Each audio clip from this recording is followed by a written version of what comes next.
Welcome, everybody, to the Start Virtual Podcast, episode 4. And today we're going to talk about the biggest mistakes that we made so that you don't have to. I have Daryl here with me, who is the COO of Start Virtual. And both of us are going to share some of our experiences of what helped us get to where we are today when we were just starting out in the trenches ourselves.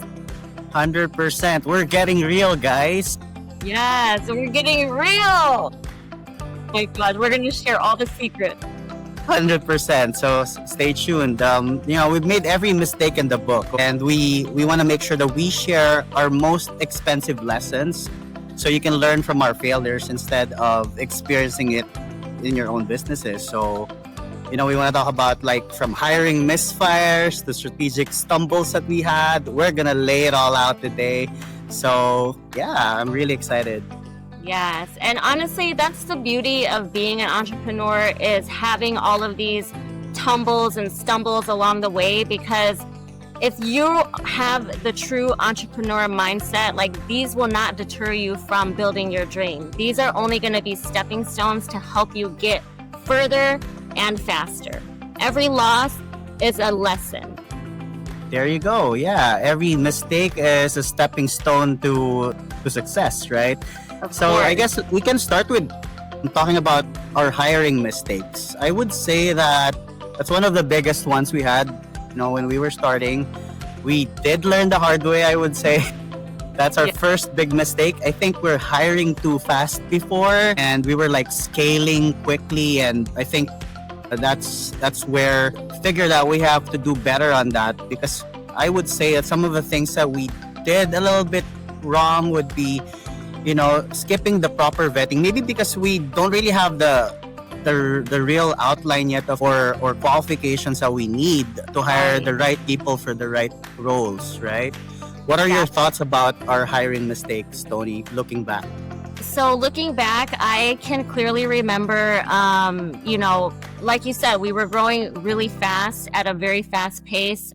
And I think just not having clear roles of, an organization chart of what roles we actually needed and what their responsibilities were going to be. Because, you have someone like me that's doing everything in the bookkeeping department as we're growing it, sales, onboarding, client retention, bookkeeper upskill.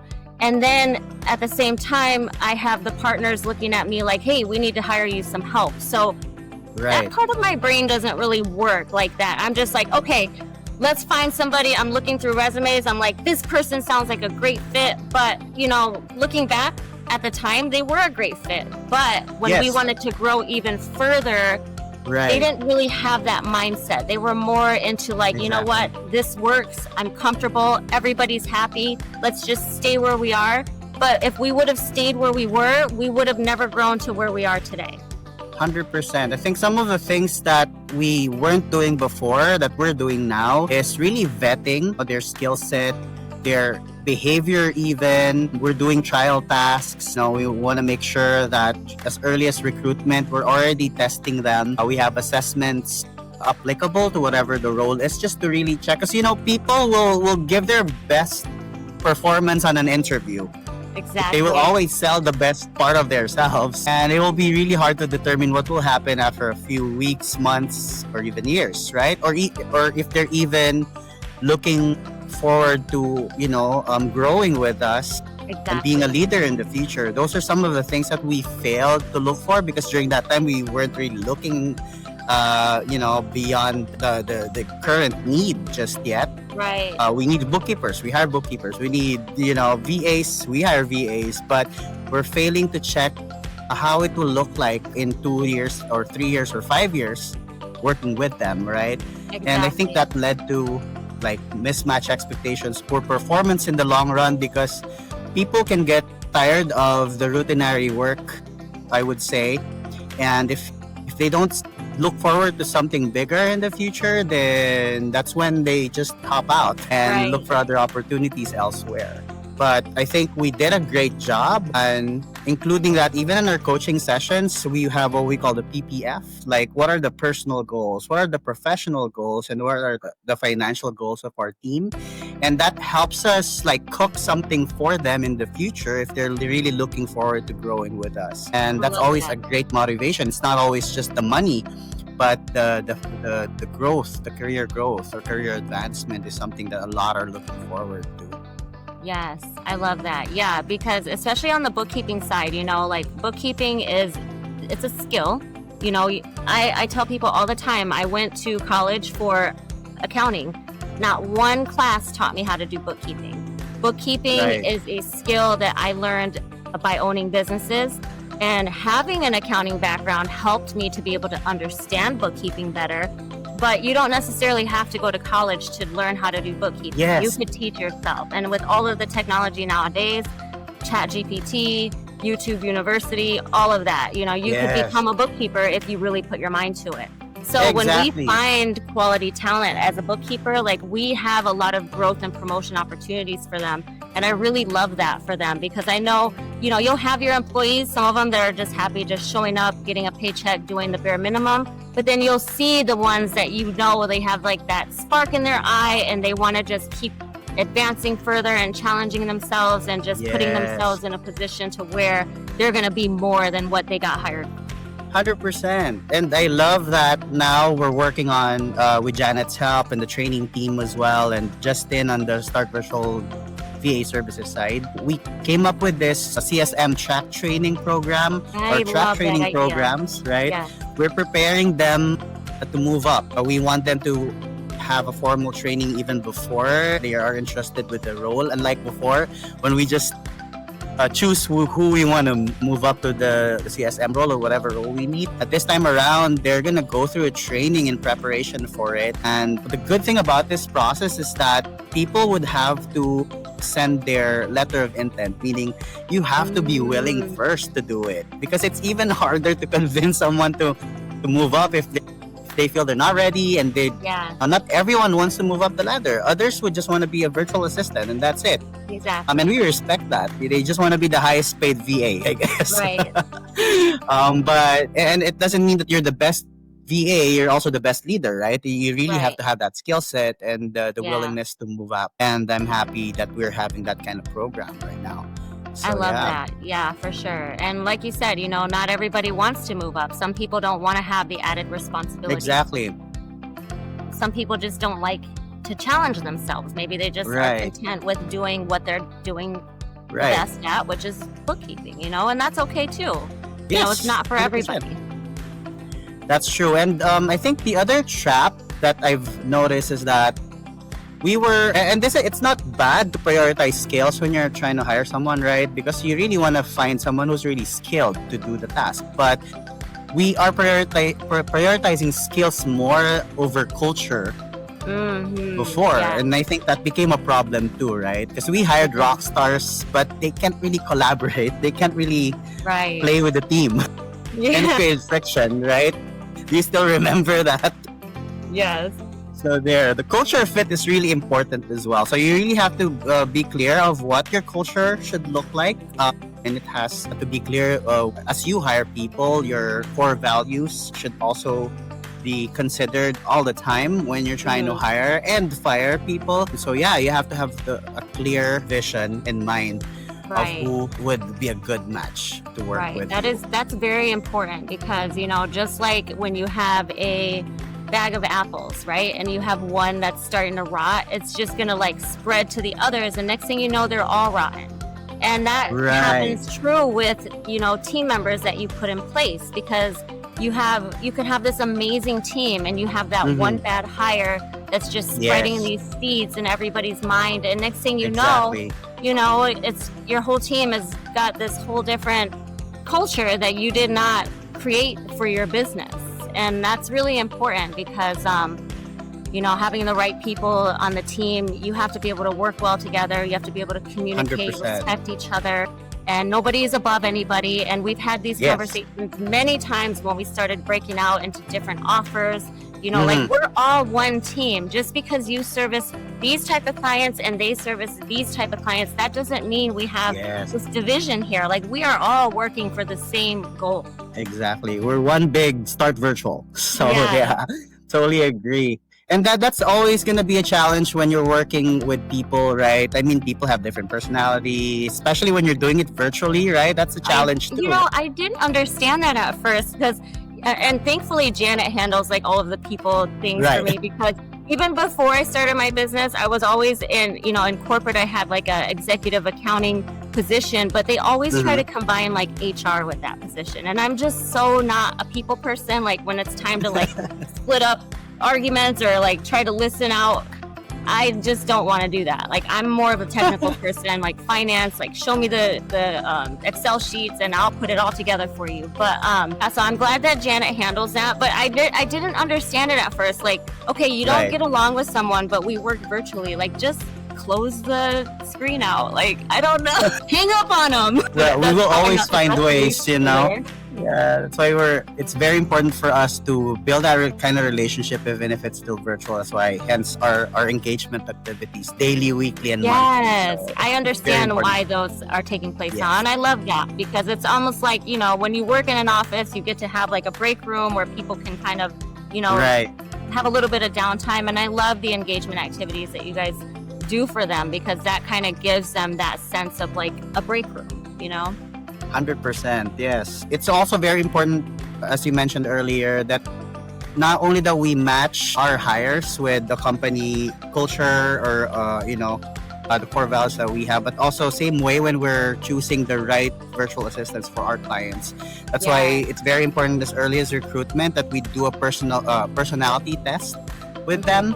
So we know who would be a potential good fit for clients too, and that's very important. So Yeah. that's what we learn. Hire slow, fire fast, and build a team that shares your mission, not just the skills that you require. So there you go. So other than that, I think the second mistake is more on managing our clients or choosing our clients even. Mm-hmm. I'm pretty sure you know, and you've experienced this very recently, that some clients weren't really aligned with our services or our values as a business or even our communication style maybe. Yeah. So can you talk more about your recent experiences or? Yeah, so this is something that I picked up on like very early in the beginning. You know, like we had a couple clients that we actually had to sever the relationship with just because of the way that they were treating the staff. And you know, that is very important to me because I don't want any of my bookkeepers to log on for their shift and feel any sort of like dread or anything to having to work with a specific person. So I was monitoring some of the communication and just the way that they were talking to them. Like it was, you know, like someone beneath them. Like, come on, you guys, like we're trying to help you here. And there's no reason for you to like speak in such a like degrading manner, you know? So when I picked up on that, and then every time I meet with the entire team, I tell them like, look, having you guys as part of the team is more important to me than keeping a client that is not serving a purpose for us. You know, I would rather you guys, you know, be able to log on and enjoy coming to your shift instead of dreading it. So if you're dealing with a client that is being rude or, you know, just things that you don't want to hear or see, like just escalate it so that we can investigate and take a look at what's going on. But yeah, long story short, we've had, I would say I could probably count on one hand some clients that just really didn't mix with our culture or what we're trying to provide for our employees. Because, you know, you can get clients that are a wrong fit and it's okay to not work with them.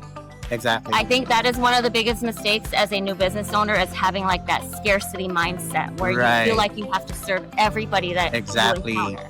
And please all clients and just accept any potential clients that exactly. You need books? All right. You got a business? It's okay. We'll help you. You know what I mean? Like, we'll help you start your business and then we'll be your bookkeeper. Our goal is to keep them happy and really be able to provide their needs. That's one of the things I would say that we really improved on, the way that we filter clients at the very onset, as early as the discovery call, or even when they fill out the form, you already ask questions Yeah. to pre-qualify them or see if it's their business or they are someone that we can probably service or not. Then we can always refer them elsewhere, right? Right. So I think that's where we really did well on, even on the discovery calls that you're scheduling with them or Yes. one of our salespeople, George.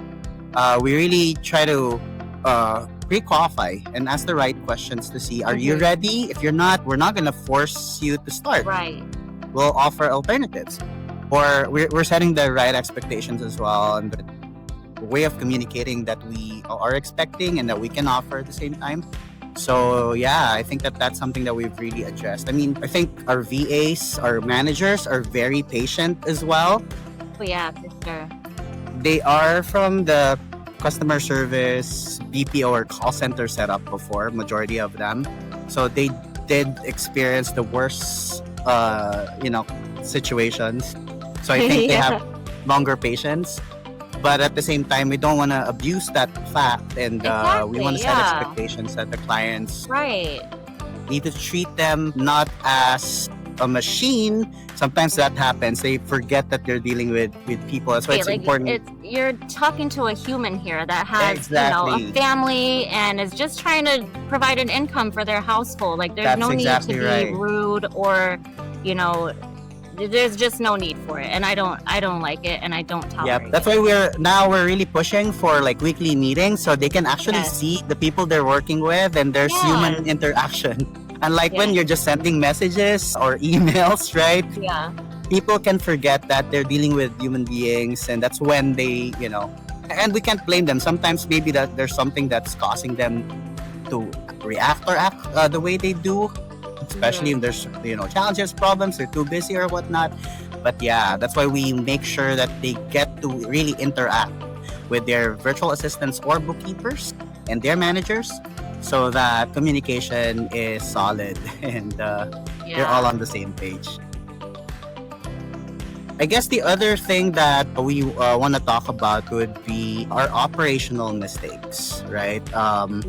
So I guess some of those would be tools that didn't really work for us, Yeah. right? And my God, like for CRM, for example, we've tried 3, 4 different CRMs now. Oh my gosh. And it's really difficult when we start all over again, when we figure out that the first CRM didn't work, and then we were recommended a supposedly better CRM, which is more expensive, but still didn't do the work.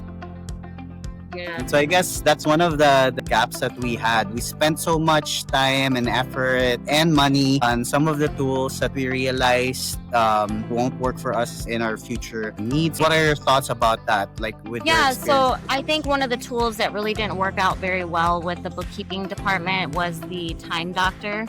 And Yeah. only because it already mimicked a tool that QuickBooks already provides, which is Exactly. QuickBooks Time. So a lot of our clients, especially our dedicated clients, they wanted our team to utilize QuickBooks Time. So we took a look at it and thought it was a great idea. So we implemented it across the board with all of our bookkeepers. But then we also had Time Doctor, which was pretty much the Yes. same thing. Except QuickBooks Time will tell you how much time you're spending on a client.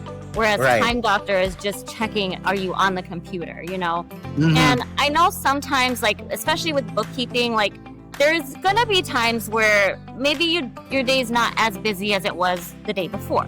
And maybe your day's Right. not as busy as it's gonna be tomorrow. So having that pressure on our team where they have to feel like they're being seen on the computer when know that kind of, affected the morale a bit. Once we got rid of Time Doctor and solely stuck to QuickBooks Time, I could definitely tell a difference of our team. They were much more relieved instead of feeling like they were Yes. being micromanaged and watched every, click of the mouse. And I totally get that because I'm a bookkeeper too. And I Yeah. love that I can take my experience and relate it to our team because I know that the situations they're going through, I've dealt with every type of client you can imagine, Yeah. the rude ones, the good ones, the ones that actually look at their QuickBooks, the ones that don't know how to log into QuickBooks, like every client I've dealt with. So I can relate and kind of give them guidance and advice on how to, navigate through those clients. And I do know that there are some days where your clients are caught up. So there's nothing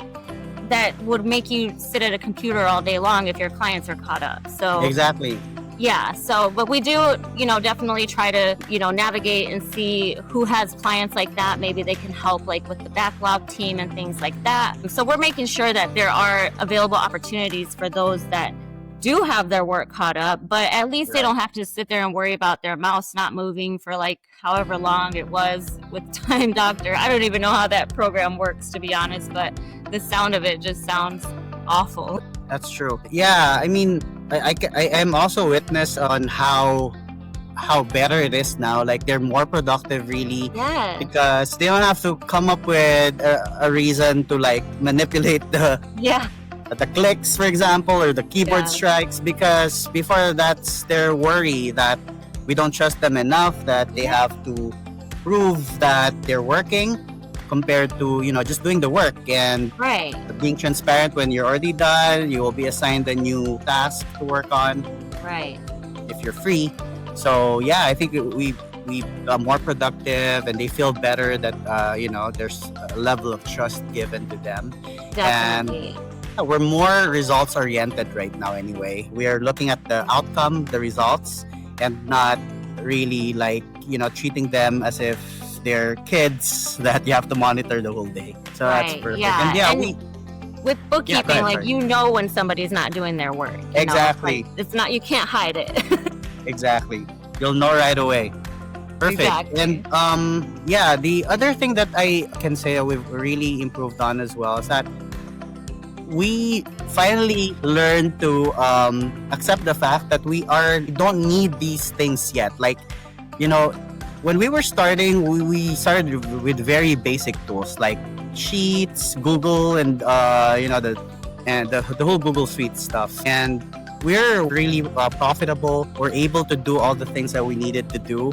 We're able to accomplish things even if we didn't have those glamorous tools that we were using years ago. And when we went back to basics, someone used to tell me that you guys used to have like a lemon stand that was really profitable, but now everything's started to become really complex. People starting to learn new tools, and it just ate up more of their time instead of saving time. So it's very important that you plan these things out, right? Really figure out, are we ready for this? Do we really need this? Or is our current system working anyway? Why do you need to fix something that's not broken, right? So that's one of the things that we also figured out. And when we went back to basics with some of our tools, we're starting to see, better profitability again. I think that's a good And lesson we learned. for a new business owner, I mean, that is a really great start, especially with ChatGPT. Like, we didn't have ChatGPT when we started this business. Back then, So right? now, I mean, with a new business owner, you have an idea for a spreadsheet. Like, ChatGPT can build it out for you and show you how to keep track my God, and that's update it. That's so true. Yeah, it's definitely a good way to, start building out your processes before spending the actual money on the tools that your business just might not be ready Yes. for yet, Totally. Thank you for highlighting that. Yeah, life is much easier now, right? Compared to 5 years ago when we were starting. So My gosh, I know. I think when we were starting, like I was, on YouTube University, but now we've got like ChatGPT, which is like freaking like getting a master's from YouTube. That's very true. Yeah. And I'm happy that we are able to maximize these new and that's one of the things that we did as well, that we introduced some of these AI tools to our VAs, because we feel that this is something that's going to be very relevant and in demand in the future, especially for clients who will be needing these tools or systems in the future as well. So we have to adapt with the changes and the evolution that's happening right now in the industry. So Yeah, actually, a lot of people ask me too, like if I think ChatGPT will ever take over bookkeeping. Honestly, like ChatGPT is really great, and if you're not on board with ChatGPT or any AI right now, like you're already getting left behind. But one thing 100%. that they will not replace is actual like relationship building, community, Exactly. things like that. So like whatever ChatGPT cannot replace in your business, that's what you need to build stronger. Like build a community around your services that you're providing, or have those like monthly Zooms with all of your clients like we do in the bookkeeping service. Because if you get a bookkeeping service operated by ChatGPT, like you're not going to have like that, relationship building. You're not going to have those monthly Zooms with the director of the company answering your questions and sharing feedback with your bookkeeping team about how happy you are about their services and stuff like that. Exactly. So yeah, that's one thing that AI will not replace is community and relationship building. The human side of things for sure is still going to be very important, because like when we do these meetings with our clients, right, we want to make sure that we understand all the things that needs to be resolved. We understand, or we also share best practices that work for other clients. And I don't think that any AI tool or system can do the same, right? The real concern for the business and the client that they're servicing is something that I don't think AI can ever replace. So totally agree with that. All right, so I think that's a lot that we've unpacked for them today. So any challenges that you want to give them for this week, Toni? A challenge that I would like to share with some of you viewers here listening today is when you're going to hire a bookkeeper, I want you to create a checklist for some of the things that you need that bookkeeper to know and understand about your business. This is very crucial because a lot of times business owners, they're like, I got to hire a bookkeeper. So what do? They find the first bookkeeper that they know. But that's not always the best idea. Like, you need to make sure that your bookkeeper understands your line of business. So whether you're ready for a bookkeeper now, or maybe you have a bookkeeper that you're working with, that maybe you have an idea that they're not familiar with your line of business, start making a checklist of the things that you need your bookkeeper to know about your business. This is going to be very helpful for when you do decide to hire a bookkeeper, because you're already going to have this checklist of skills that your bookkeeper is going to need to come with, because not all bookkeepers are the same. You have bookkeepers that do bookkeeping for restaurants, bookkeeping for doctors, bookkeeping for real estate. That doesn't necessarily mean they can do bookkeeping for all three of those lines of business. So that's my challenge for you guys today. Start building that list of all the skills that your bookkeeper needs to know and navigate through your business. I love that. And we'll be more than happy to find the right match for you as well. If we you have feel like somebody for everybody out there. There's always going to be that somebody who will be a perfect match for you guys. So yeah. Perfect. So thank you, Toni. Mistakes are inevitable, but if you're learning from our mistakes, you're already ahead. And thank you so much, guys, for tuning in. And if this helped, share this in your socials, and I'm pretty sure that we'll be able to help someone today. Awesome.